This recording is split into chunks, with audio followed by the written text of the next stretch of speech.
بس جب واحد میں آتا ہے اس کے معنی جنگ ہے. یہ آخری امتحان ہوتا ہے، میدان جنگ میں آ جانا. جان ہتھیلی پر رکھ کر میدان میں آ جاؤ.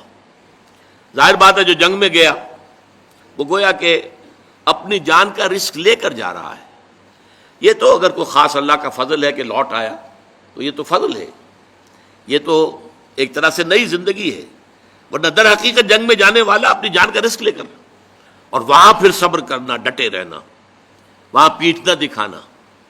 وَمَن يُوَلِّهِمُ الدُّبُرَ يَوْمَئِذٍ، تو اگر کسی شخص نے اپنی پیٹھ دکھا دی دشمن کو جنگ کے موقع پر تو پھر اس کے لیے تو اللہ تعالیٰ کا عذاب ہے. وَمَأْوَاهُ جَهَنَّمُ وَبِئْسَ الْمَصِيرُ، اور اس کا برا ٹھکانہ ہے جہنم.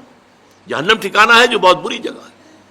تو جنگ کے موقع پر اب یہاں سوچئے کہ وہ جو میں نے کہا تھا کہ یہاں پہ سورۃ العصر کی تیسری چیز جو ہے وہ انڈرسٹوڈ ہے. سورۃ العصر میں ایمان کی بات آئی، ایمان یہاں آ گیا، 5 ایمانیات کا ذکر آ گیا. سورۃ العصر میں عمل صالح کا معاملہ آیا، یہاں پر اس کے مختلف شعبے، خدمت خلق، انسانی ہمدردی، عبادات، نماز اور زکوٰۃ، ایفاء عہد، تمام جو بین الانسانی معاملات ہیں، تعلقات ہیں، ان کی سٹریم لائننگ. اسی طریقے سے صبر، تو صبر کی 3 چیزیں یہاں آ گئی، صابرین فی الباساء والضراء وحین الباس. لیکن یہاں پر وہ تواصوا بالحق کے ضمن میں اصطلاح لفظاً کوئی شے یہاں مذکور نہیں ہے. میں کہتا ہوں کہ وہ امپلائیڈ ہے. کیوں؟ اس سوال کا جواب کیا ہے؟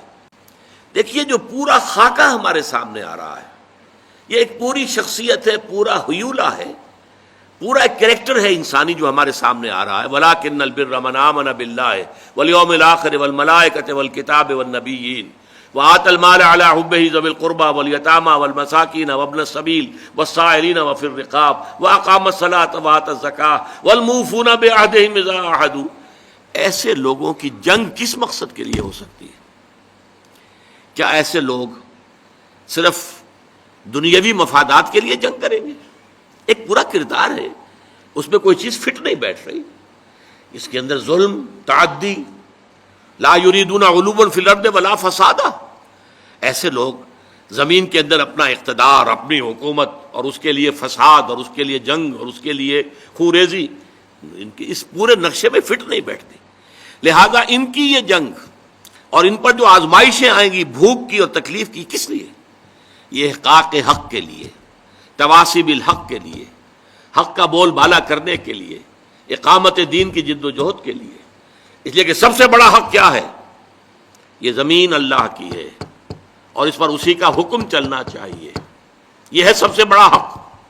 میں نے عرض کیا تھا سب سے چھوٹا حق یہ بھی ہو سکتا ہے کہ بچے گلی میں کھیل رہے ہیں اور آپ ان سے کہیں کہ بیٹے یہ جگہ نہیں ہے کھیلنے کی، میدان میں جا کر کھیلو.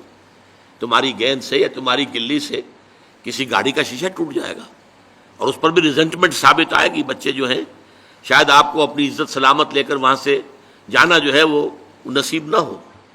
اسی طریقے سب سے بڑا خیر کیا ہے؟ یہ زمین اللہ کی ہے. ان الارض للہ، زمین اللہ کی ہے، یہاں اس کا حکم چلنا چاہیے.